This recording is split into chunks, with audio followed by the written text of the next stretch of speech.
Hello guys, I hope तुम्ही आता राज्यसेवा 2025च्या पूर्व परीक्षेची ऑफिशियल आन्सर की चेक केली असेल. जर तुम्हाला 1% जरी गॅरंटी असेल की आपण राज्यसेवेची 2025ची मेन्स डिस्क्रिप्टिव्ह मेन्स लिहू शकतोय, तर माझं म्हणणं असेल डोंट वेस्ट युअर टाइम आणि सोमवारपासून जे आपण 17 तारखेपासून आपली स्पेशल मेन्सची जी बॅच सुरू होत आहे त्याच्या शेड्यूलनुसार आपल्या अभ्यासाला स्टार्ट करून द्या. कारण हा मेसेज त्यांच्यासाठी की तुम्हाला जर 1% जरी गॅरंटी असेल की आपण मेन्स लिहितोय, तर मी परत सांगतोय don't take this time lightly guys. कारण there is a lot of difference, खूप जमीन आसमानचा फरक आहे ऑब्जेक्टिव्ह मेन्स आणि डिस्क्रिप्टिव्ह मेन्स मध्ये. इथे तुम्हाला डेली टार्गेट्स दिलेले आहेत. आपण यामध्ये एका दिवसाचे जरी टार्गेट्स तुमचे वर खाली झाले, ते टार्गेट्स पाहिलं होत जातात आणि मग गोष्टी त्या कव्हर अप करायला एकदम जीवावर येत जातं. कारण तुम्हाला जीएस कव्हर करायचं आहे, एसे करायचं आहे, एथिक्स करायचं आहे, ऑप्शनल कव्हर करायचं आहे. सो तुम्ही सिरियस असाल आणि 1% जरी गॅरंटी असेल मेन्स लिहिणार असाल, तर मी परत एकदा सांगतोय, पोट तिडकीने सांगतोय की लवकरात लवकर अभ्यासाला लागा, लवकरात लवकर आन्सर रायटिंगला लागा. पहिलं सेशन 17 तारखेला आपलं सोसायटी बद्दल असणार असेल. मी 2 सेशन्स त्यासाठी ओपन ठेवतो, म्हणजे तुम्हालाही अंदाज येईल की नेमके कशा पद्धतीने आपल्याला पुढे प्रोसीड करायचंय.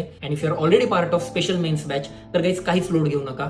Leave it up to us. सगळं तुम्हाला one stop solution, notes, content, material सर्व तुम्हाला एकाच ठिकाणी मिळेल. सो भेटू सर्वांना मिळून 17 तारखेला. All the best guys, take care, bye bye.